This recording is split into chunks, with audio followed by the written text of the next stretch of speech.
Welcome to Mediaspace Members Daily. We bring you exclusive interviews from our leadership group and other professional influencers within the media, marketing, gov, tech community globally. Today I have with me Rafeed Chowdhury, Lead of Content and Product Growth at the Business Standard, the leading business daily in Bangladesh. Hi Rafeed, how are you? Hi Lavina, I'm doing great. How are you doing? I'm good, thank you. It's great to have you with us. What are the current growth challenges for news and business news media? In this era of digital, we are moving towards an ecosystem where legacy media, especially the newspapers, are facing the challenge of constructing new business models because digital is growing. So with increasing penetration, internet users have information available in new and perhaps free and convenient formats. So this is giving them a scope for participation. So those days are gone where I would wake up, read the newspaper with a cup of coffee in my hand, and stay frustrated after reading a piece of news. Now I have the ability to comment, to interact, to engage in many other ways, right? So the digital space is allowing me to do that. There will be a day when we are not going to refer to it as print media versus digital media anymore. Maybe it will just be media, right? And it will consist mostly of the digital space. So the most successful media houses today have a big audience on digital platforms than they ever did in print or television. Now, most of the people would say that the real challenges would be number one, making users completely shift from print to digital. And number two would be to bring more advertisers to digital. But if you ask me, in my opinion, I think there's a bigger challenge. I'll tell you what.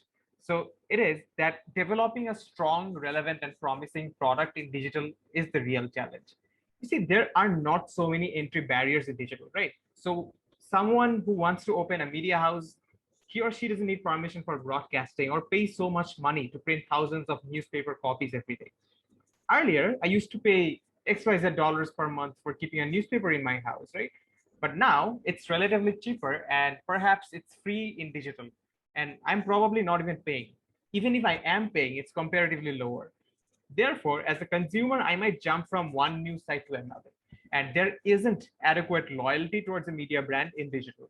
So I need a good product that no matter how many competitors come into the market, they do not easily take my audience away to another news site, right?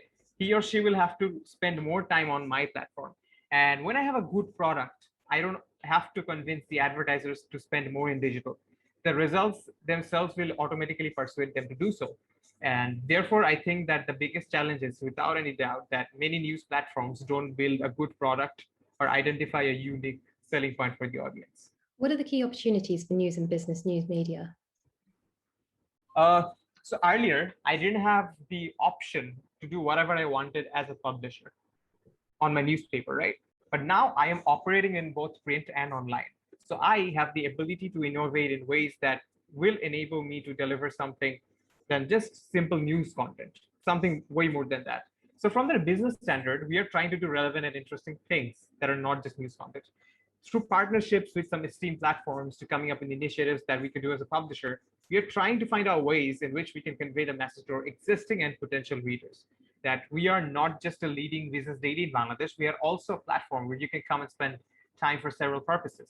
So there's content-driven e-commerce out there, there's gamification-led online news sites, etc. The list can go on. And the possibilities of doing something out of the box are tremendous.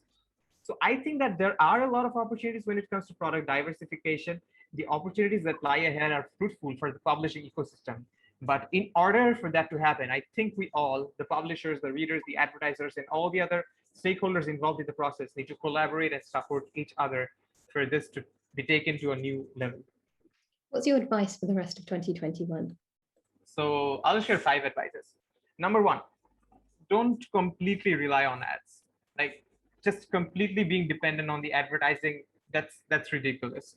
Think of COVID-19. When it came, the publishers did not even think that they would be so much impacted negatively because the advertisers were not willing to spend so much in the different medias, right? So do not completely rely on the advertisers. I think there should be an alternative revenue scope, at least one to a number of alternative revenue streams. So in this case, product diversification is a must. Number 2, those days are gone where clickbait-driven news portals will succeed in the long run. So forget that. Don't even go down that path. Let's build credible, authentic, and engaging news platforms. Number 3, collaborate. This is the era of collaboration, right? We all have to move forward, but we have to do that together. And number 4, let's build strong products and let's be unique.